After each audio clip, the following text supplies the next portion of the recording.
novel coronavirus, COVID-19, is new, but it is part of a family of coronaviruses that have been around for a long time and that we are very familiar with. In fact, coronaviruses are responsible for the common cold, so it's something that all of you may also be quite familiar with. The cause of the current outbreak that originated in China is a new member of this family. The most common symptoms of COVID-19 include fever, cough, and shortness of breath.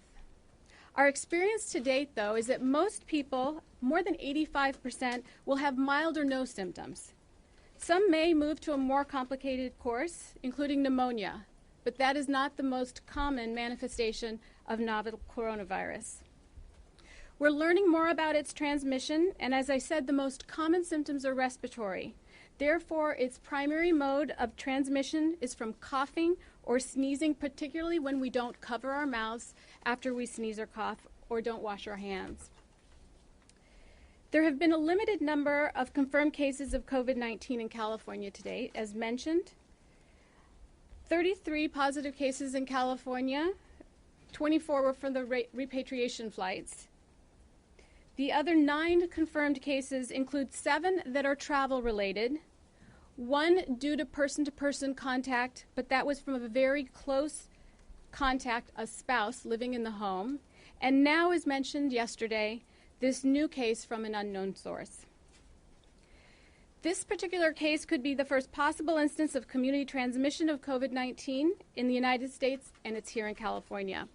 It's in an individual in Solano County who is receiving care in Sacramento County with no travel history and no known exposure to somebody with confirmed COVID-19. We currently have people in the field working in the community at the local, from the state, and also from the CDC. They're investigating the cases and they're taking action. They're contacting any individuals who might have been exposed and they're isolating them. This is a fluid situation at this time, and I want to emphasize that the risk to the general public remains low. In the event that that risk changes, we will communicate with you. We will make everyone aware. But it's important to note that the risk to the general public in California remains low from novel coronavirus. The Department of Public Health's Emergency Operations Center has been actively coordinating response efforts, preparing for possible community transmission. As always in emergencies, we plan for both the worst situation, but also the best situation. So we're ready for anything. We've been working with our state and local partners for situations like this for over a decade. We've updated our plans based upon our lessons that we learned from H1N1 and from Ebola virus. But we do realize that this case that we're discussing today marks a turning point.